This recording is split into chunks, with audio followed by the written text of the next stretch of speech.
Picture this: a dusty road somewhere west of Whoop Whoop. A bloke in a high-vis vest leaning against his Toyota Hilux, a thermos of instant coffee in one hand and a meat pie in the other, squinting at the horizon. His Ute's tray is a chaos of shovels, jerry cans, and a dog cage that's seen more outback than most influencers' Instagram feeds. This is Australia, mate, where the Ute isn't just a vehicle, it's a way of life. This is the story of Australia's 2025 Ute Wars. A gritty, sarcastic deep dive into the pickups and work utes that keep the country moving. From the Toyota Hilux's bulletproof legend to the Ram 1500's American XS, from the Chinese upstarts like GWM Cannon to the electrified promise of the Ford Ranger PHEV, we'll dissect the lot. We'll look at what they tow, what they carry, how they handle the bush, and whether they're worth the coin. Buckle up, because this yarn's got more twists than a dirt track in the wet. The contenders. Who's still in the fight? Australia's ute market is a battlefield, with every major brand throwing their hat in the ring. The players in 2025 are a mix of old-school legends, American giants, and Chinese newcomers trying to elbow their way into the tradies' heart. Let's meet the lineup. Asian stalwarts. Toyota Hilux. The Hilux is Australia's sacred cow, the ute you buy if you want to be buried in it. With a 2.8-litre turbo diesel pumping out 150 kilowatts and 500 newton meters with the new 48-volt mild hybrid system, it's got a 3,500 kilogram towing capacity and a payload hovering around 1,015 kilograms. The 2025 update includes a beefier suspension and a center airbag for safety, but it's still a Hilux. Tough as nails, reliable as death and taxes, but pricier than a night out in surfer's paradise, $40,000 to $70,000. Isuzu D-Max. The D-Max is the Hilux's scrappy cousin, built in Thailand but with a heart that screams Aussie resilience. Its 3.0-litre diesel churns out 140 kilowatts and 450 newton meters, matching the Hilux's 3,500 kilogram tow rating. It's a tradies' darling with a 10-year capped price servicing plan and a payload up to 1,000 kilograms. The Blade variant, tweaked by Walkinshaw, adds some off-road swagger. Mitsubishi Triton. The new-gen Triton 2024 is a glow-up with a 2.4-litre bi-turbo diesel, 150 kilowatts, 470 newton meters, and a 3,500 kilogram tow rating, up 400 kilograms from its predecessor. It's got a longer wheelbase, Super Select 4-wheel drive 2, and segment-first safety tech like front cross traffic alert.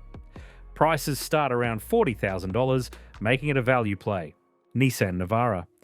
The Navara is a bit of a wild card with a unique 5-link coil spring rear suspension that's great for ride comfort but wobbles under heavy loads. Its 2.3-litre twin-turbo diesel, 140 kilowatts, 450 newton meters, tows 3,500 kilograms across all variants, but it's the slowest to 100 kilometers per hour, 13.2 seconds. The Pro 4X Warrior adds off-road cred, but it's no speed demon. Mazda BT50, essentially a D-Max in a Mazda suit. The BT50 shares the same 3.0-litre diesel and 3,500 kilogram tow rating. It's got a slicker interior and Mazda's premium vibes, but payloads in top-spec models, SP Thunder, dip below 1,000 kilograms. It's a lifestyle ute with tradie chops. GWM Cannon. The Great Wall Motors, Cannon is the budget king, starting under $40,000. It's 2.0-litre turbo diesel, 135 kilowatts, 480 newton meters, tows 3,000 kilograms, but the Cannon Alpha PHEV ups the ante with a 2.0-litre petrol hybrid, 255 kilowatts, 648 newton meters, and 3,500 kilograms towing. It's winning fans for price and after sales, though some still sneer at the Made in China badge. LDV T60. Another Chinese contender, the T60 Max's 2.0-litre bi-turbo diesel, 160 kilowatts, 500 newton meters, is a torque monster, but it's capped at 3,000 kilograms towing.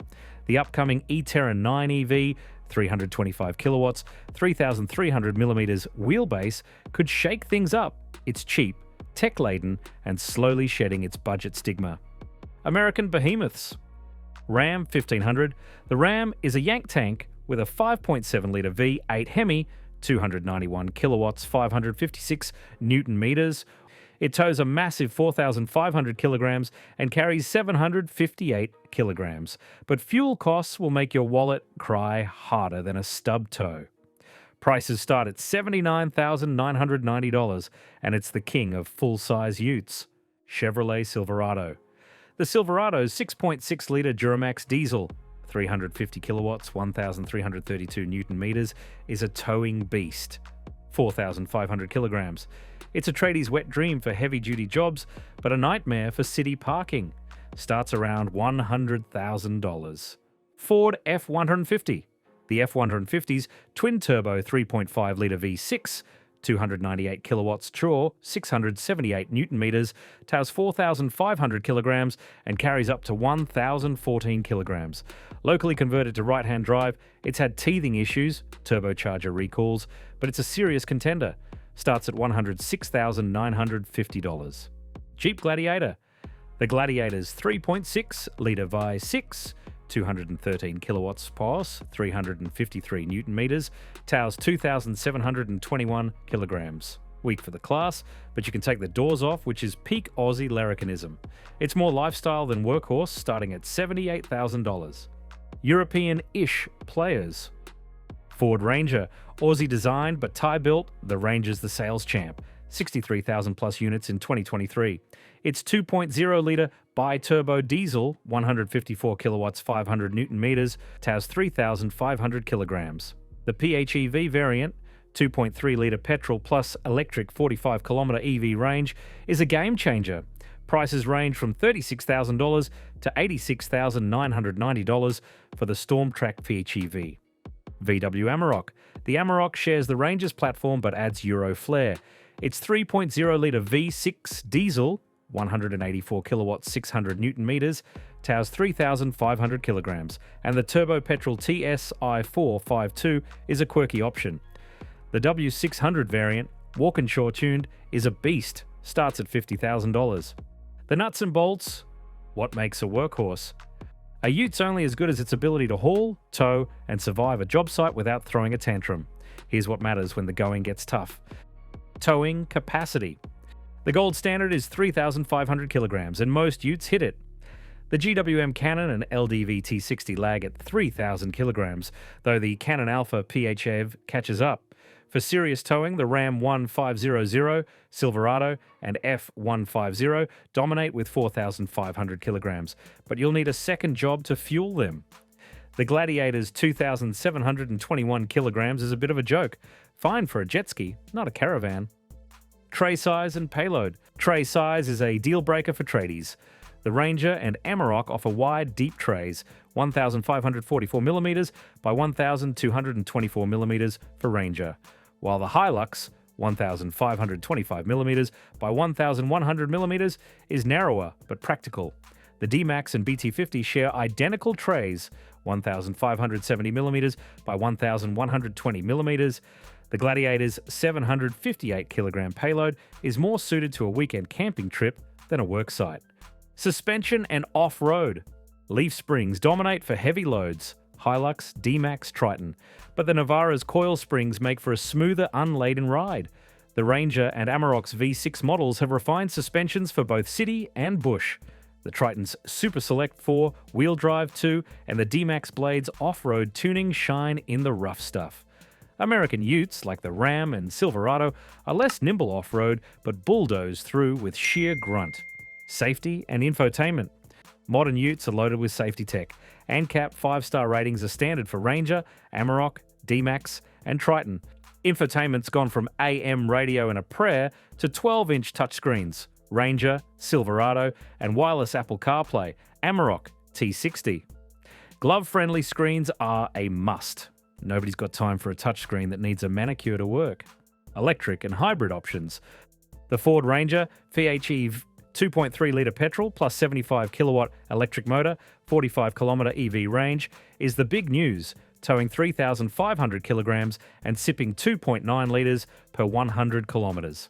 The BYD Shark 6, 1.5 litre petrol plus dual electric motors, 320 kilowatts, and GWM Cannon Alpha PHEV, 255 kilowatts, are cheaper but lack the range's polish. Full EVs like the LDV e-Terran 9, 325 kilowatts, 500 kilometre range, and Isuzu D-Max EV are coming. But tradies still reckon they're toys for city hipsters. Bang for your buck. Who's robbing you blind? Utes ain't cheap anymore. A top-spec Hilux Rogue or Ranger Stormtrack can set you back $70,000 to $86,990, enough to make you consider a second-hand Land Cruiser and a swag. Here's the value breakdown. Budget Kings, GWM Cannon, $35,000 to $50,000, and LDV T60, $30,000 to $45,000, offer stacks of tech. The Musso was a contender until SsangYong's Aussie exit. The Hilux's reputation for being unbreakable isn't just marketing. Stories of 20-year-old models still hauling hay bales are common. The D-Max and BT50 are close behind, with Thai built quality that laughs at corrugated roads. The Triton's new chassis is promising but unproven long-term. American Utes are tough but thirsty, and parts can be pricey. Chinese brands like GWM and LDV have improved, but still face cheap and cheerful skepticism. The Ute's cultural crown, why we love 'em. The Ute is Australia's automotive soul. Born in the 1930s when Ford Australia slapped a tray on a coupe for farmers, it's evolved from a work tool to a cultural icon. It's the vehicle of choice for tradies, surfers and bushies. A Swiss Army knife on wheels. You can tow a boat, cart a load of bricks, or take the kids to school, grudgingly. But the modern dual cab's a double-edged sword. It's versatile but bloated, with top-spec models sporting leather seats and touchscreens that'd make a Tesla blush. Is it still a workhorse or a poser's chariot? In the bush, a Ute's your lifeline. Break down 200 kilometres from nowhere and you're stuffed. In cities, it's a status symbol, parked outside Bunnings with a tray full of flat-pack furniture. The Hilux and Ranger dominate because they're proven. They'll get you through a flood, a fire, or a FIFO roster. But the rise of Chinese brands like GWM and LDV shows Aussies are warming to value-driven options, even if they mutter bloody imports under their breath. Badge wars, trust, snobbery, and street cred. Toyota and Ford are the Ute market's untouchable gods. The Hilux's bulletproof rep and the Ranger's Aussie-designed swagger keep them on top, 63,000 and 48,000 sales in 2023, respectively. Why? Trust. Aussies know a Hilux won't die, and the Ranger's V6 feels like it was born in a shearing shed. Isuzu's D-Max, 22,000 sales, is the underdog that delivers, while Mitsubishi's Triton, 22,000, is clawing back ground. Nissan's Navara, 15,113, and Mazda's BT50, 15,662, hold steady, but the Amarok, 8,500, feels like a boutique choice for Euro fans. Chinese brands like GWM, 8,000 plus sales, and LDV, 5,000 plus, are gaining traction with sharp pricing and tech, but they're still the new kid in the pub. The Ram 1500, 4,000 plus, and Silverado, 1,000 plus, are for blokes who want to tow a house and don't care about fuel bills. The Gladiator's niche, for those who'd rather look cool than practical. City versus bush, the regional divide. In Sydney or Melbourne, a Ute's a lifestyle flex. Think Ranger Raptor parked outside a craft brewery. You need a tray for surfboards or IKEA hauls, not 3,500 kilograms of gravel. Fuel economy, Ranger's 8.0 litres per 100 kilometres, Hilux's 7.9 litres per 100 kilometres, matters when you're stuck in traffic. In the bush, it's a different game. A Hilux or D-Max needs to ford rivers, dodge roos, and carry a month's worth of supplies. The Ram 1500's a beast for towing in the Pilbara, but good luck finding a servo every 200 kilometres. 12 litres per 100 kilometres ain't kind. The Ranger PHEV's 45-kilometre EV range is useless when the nearest charger's in Darwin. Tradies in the sticks want durability and service networks. Mitsubishi's 10-year warranty and widespread dealers win here. Anecdote time, a mate in Cuba Pedy bought a Ram 1500 for the vibe. First trip to Alice Springs, he spent more on fuel than his missus' engagement ring. Now it's parked, and he's back to his old Hilux. Lesson learned. The future, electric dreams or diesel forever? The Ute market's at a crossroads. The Ford Ranger, PHEV and BYD Shark 6 are here. With the Isuzu D-Max EV and LDV Terran 9 on the horizon, electrification's tempting. Lower running costs, green cred, but tradies aren't sold. A Sparky I know called the Ranger PHEV a glorified golf cart until he towed 3,500 kilograms without breaking a sweat. Still, range anxiety's real when you're 500 kilometers from a power point. Toyota's teasing an electric Hilux for 2026, but diesel's still king. Reliable, torquey, and everywhere. The question is whether Aussies will trade their V6 grunt for silent torque or keep worshipping at the altar of the Bowser. If we still built Utes here, RIP Holden Ute, they'd probably be diesel-powered tanks with a stubby holder built into the dash. Conclusion: the Ute's last stand? Australia's love affair with the Ute is unshakable, but it's changing. The Hilux and Ranger still rule, not just for their specs, but for the trust they've earned over decades. Electrified options are coming, but they'll need to prove themselves in the red dirt before tradies ditch their diesel. What's next?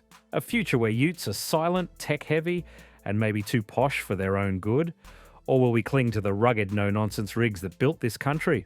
One thing's certain, the Ute's more than a vehicle. It's a bloody legend. Whether you're hauling bricks in Broome or cruising Bondi, there's a Ute for you. Just don't expect it to be cheap.